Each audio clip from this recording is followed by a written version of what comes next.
Are you interested in flipping properties and find yourself constantly watching HGTV, checking out what Chip and Joanna are doing? Well, today I wanted to talk about my 3 tips that I've learned and that I wish I would have known before my first flip.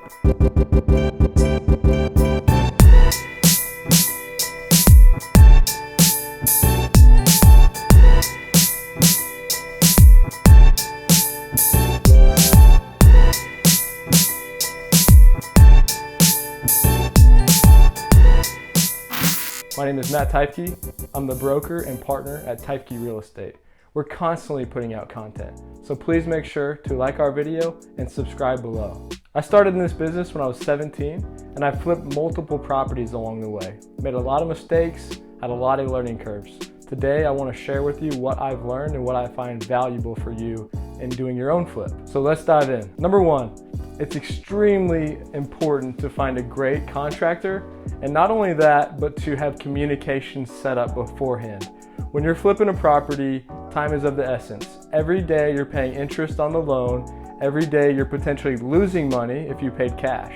So what you want to do is line up a communication plan with the contractor so you don't get scared, you don't get nervous, you don't show up to the property and see nobody there and not have the expectations of what exactly is going on.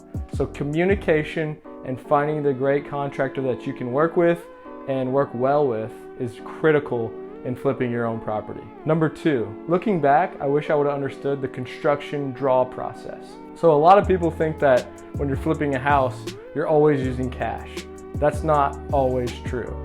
You're using hard money loans, any type of financing. And if you're using a hard money loan, there's a construction draw process that you can dive into and utilize, but there's a time lag. And so you want to understand and communicate with your contractors, hey, I understand that you just finished this work. I've got to get these receipts and I have to have somebody come out and look at the work in order to get that back to the lending company, the hard money company, and get you paid.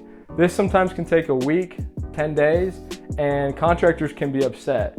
So that's why if you line it up front and you show the expectations and how it's going to work, you're going to set yourself up for a much better chance of success, and you're going to be keeping your contractors happy moving forward. Number 3, the value of pre-marketing your property.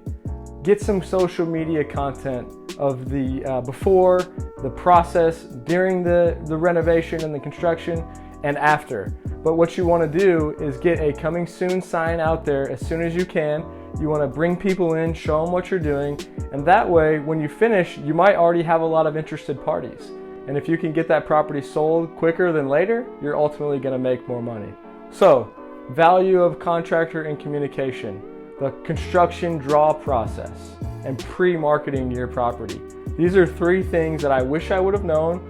Now I know moving forward, and hopefully you guys find this valuable and can put these things in place for yourself. I hope you guys like this video. Please subscribe, please like our channel. Get out there and share this with your friends, show them these tips, and get out there and go flip.